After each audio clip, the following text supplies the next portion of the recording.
આજે 1 માર્ચ 2025 શનિવારના દિવસે આજના ચિંતનમાં તમામ સંતો હરિભક્તોને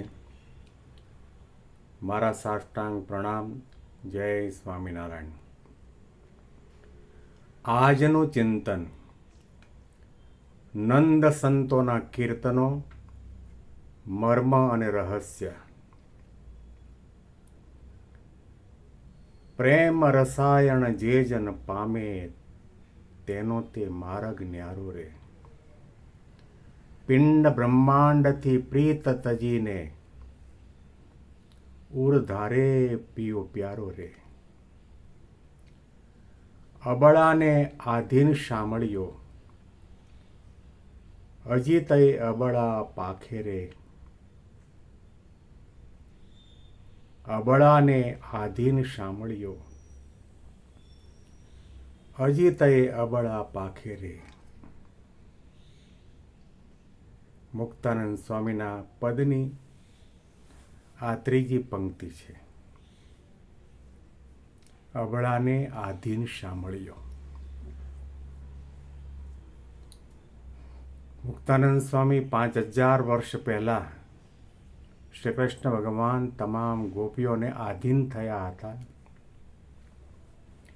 એના સંદર્ભમાં વાત કરે છે. કોને આધીન થયા હતા? જે વેદો નથી ભણી, શાસ્ત્રોનો ઊંડો અભ્યાસ નથી કર્યો, નિશાળનું પગથિયું નથી ચડી, એની પાસે એવા કોઈ વસ્ત્ર અલંકાર નથી, એની પાસે વિવિધ ભાષાઓનું જ્ઞાન નથી. ગાયો દુવે,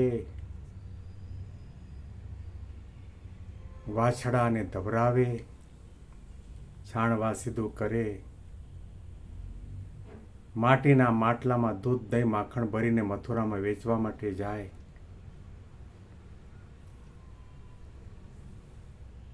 સામાન્ય ભાષામાં કહીએ તો બાહ્ય દ્રષ્ટિએ અબોધ દેખાતી એવી અબળા, એવી ગોપીઓને ભગવાન પોતે આધીન થયા છે. અબળાને આધીન શામળિયો હજી તયે અબળા પાખે રે.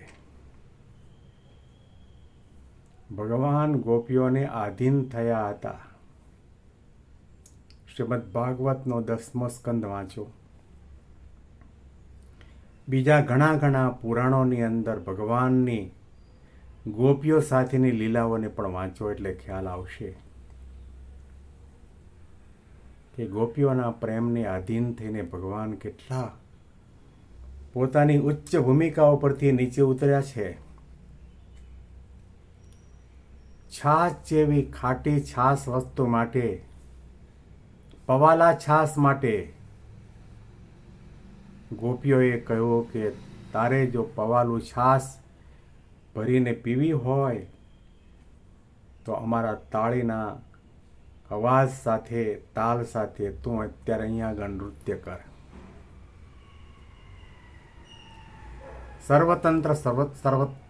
સ્વતંત્ર એવા પરમાત્મા પોતાની મરજીથી, પોતાની ઈચ્છાથી ગમે તે જગ્યાએ નૃત્ય કરી શકે છે, પરંતુ એક ભક્તને આધીન થઈને ભક્તના કહેવા પ્રમાણે, અને તે પણ ખાટી છાશ માટે 1 કલાક પરસેવે રેબઝેબ થઈ જાય ત્યાં સુધી નાચે. અબળાને આધીન શામળિયો હજી તયે અબળા પાખે રે.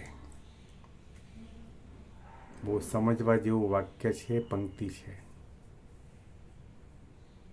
ભગવાન ગોપીઓને આધીન થયા હતા, ગોપીઓના કહેવા પ્રમાણે નાચતા હતા, ગોપીઓના કહેવા પ્રમાણે એકાંતના સુખ આપતા હતા.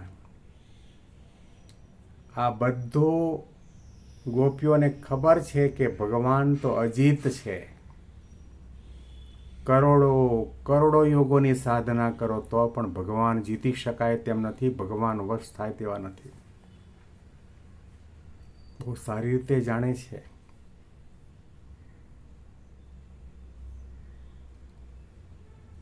અજીતએ અબળા પાખે રે.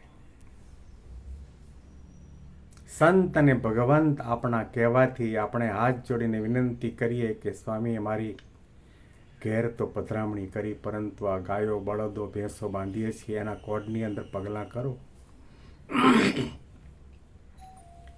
અને ગાય ભેંસના શરીર ઉપર હાથ મૂકો તો વધારે દૂધ આપે. સંત અને ભગવંત અક્ષરધામમાંથી આ લોકની અંદર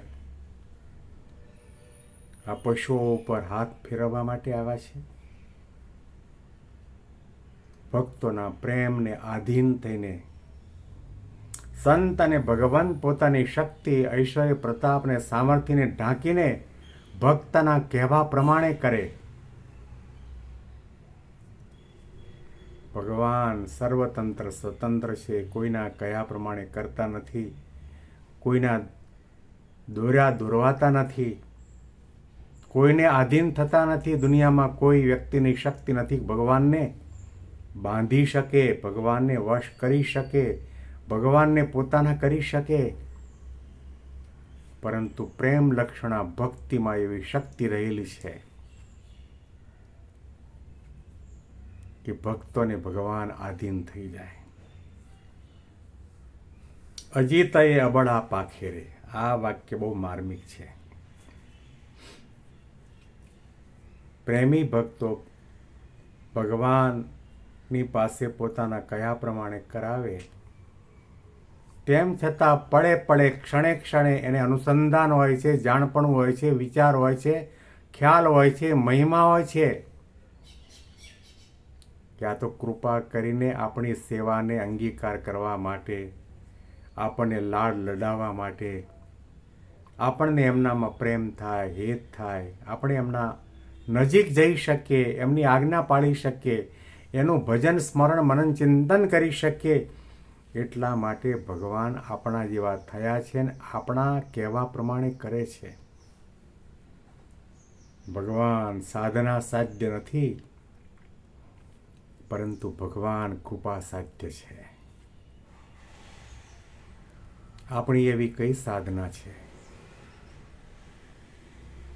આપણા એવા કયા વ્રતો છે? આપણું એવું કયું તપ છે? આપણા એવા કયા દાન છે? આપણે એવું શું કર્યું કે યોગી બાપા, પ્રમુખ સ્વામી ને મહંસઈ મહારાજ આપણને મળ્યા? આપણે ત્યાં પધરામણી કરી, આપણે ત્યાં રાત્રિ મુકામ કર્યો, આપણે ત્યાં ઠાકોરજી જમાડ્યા. કઈ સાધના છે આપણી કે દર્શન, પ્રસાદી, વાતો અને મળવું, આ એકાંતના ચાર ચાર સુખ સંત અને ભગવંતે આપણને કૃપા કરીને આપ્યા. આપણી કોઈ પાત્રતા નહીં, આપણી કોઈ યોગ્યતા નહીં, આપણામાં કોઈ એવા સદ્ગુણો નહીં, કોઈ આધ્યાત્મિકતા નહીં, તો પણ આ સંત મહાપુરુષે આપણું કાંડું પકડ્યું. આ સંત મહાપુરુષે આપણા મુખની અંદર પ્રસાદ મૂક્યો.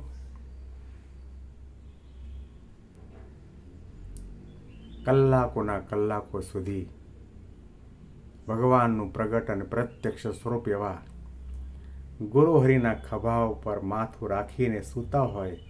આપણી કઈ સાધના? કોઈ સાધના નથી, કોઈ વ્રત નથી, કોઈ પાત્રતા નથી, કોઈ યોગ્યતા નથી. ભક્તિ આને કહેવાય. ભગવાન કદાચ તમને વશ થઈ જાય તો પણ પ્રતિક્ષણ એવો પ્રકારનો વિચાર અને સંકલ્પ રહ્યા કરે કે ભગવાન મારા પ્રેમને આધીન નથી, ભગવાન કૃપા સાધ્ય છે, કરુણા કરીને મને એમની સાથે હેત થાય, પ્રીત થાય, જોડાણ થાય, એનું ભજન કીર્તન થાય, એટલા માટે મારા કહેવા પ્રમાણે કરે છે. કોઈ યોગ્યતા નથી, કોઈ સાધના નથી.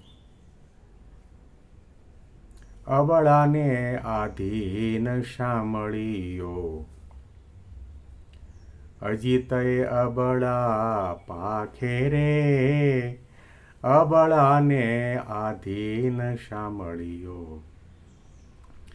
અજીતય અબળા પાખે રે.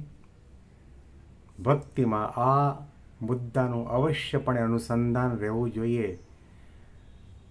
ભગવાનની આગળ હું કંઈ નથી, કંઈ નથી, કંઈ નથી, કંઈ નથી.